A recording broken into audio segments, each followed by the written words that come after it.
ទិញឲ្យតនបងប្អូនប្រម៉ូសិន$6000នេះគឺបងប្អូនទិញឲ្យតនច្បាស់ជាស្រាយក្រោយបងប្អូនបាទហើយជំរឿពណ៌យើងមានច្រើនពណ៌បាទមានពណ៌សមានពណ៌ខ្មៅពណ៌បៃតងពណ៌ខៀវ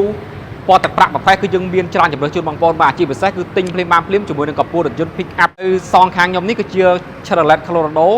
model ឆ្នាំ2026ជារថយន្តដែលដំឡើងផ្ទាល់ពីប៉ែកខាងអាមេរិកផ្ទាល់តែម្ដងអញ្ចឹងបងប្អូនចង់បានសុទ្ធចង់បានមូលមកពីអាមេរិកគឺបងប្អូនអាចមកមើលបានសម្រាប់ការផ្ដល់ជូនឥឡូវនេះគឺបងប្អូនទទួលបានកញ្ចប់ promotion ធំខ្លាំងមែនទែនបាទជាមួយនឹងការ free កាតសាំងកាតម៉ាស៊ូតរហូតដល់$6000ឬក៏បងប្អូនជិះ free 3ឆ្នាំពេញបាទអត់មានចំណាយជាមួយនឹងការចាក់ម៉ាស៊ូតទេប៉ុន្តែបើសិនបងប្អូនចង់ផ្លាស់ប្ដូរជាមួយនឹង promotion គិតជាលុយបញ្ចុះតម្លៃនៅក្នុងតម្លៃឡានគឺបងប្អូនអាចផ្លាស់ប្ដូរបានដូចគ្នាអញ្ចឹងតម្លៃឡានយើងនៅសល់តែ40000ជាងទេដែលតម្លៃពេញយើងផ្ដល់ជូន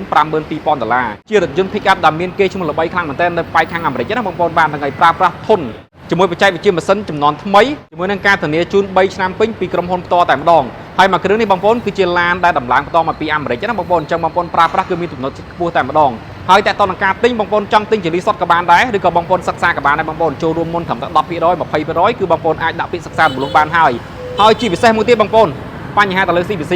ក៏ក្រុមហ៊ុនអាចសម្រួលជូនបងប្អូនបានដែរសិក្សាជាមួយក្រុមហ៊ុនផ្ទាល់តែម្ដងសិក្សាជាប់គឺបងប្អូនដកឡានបានភ្លាមបាទ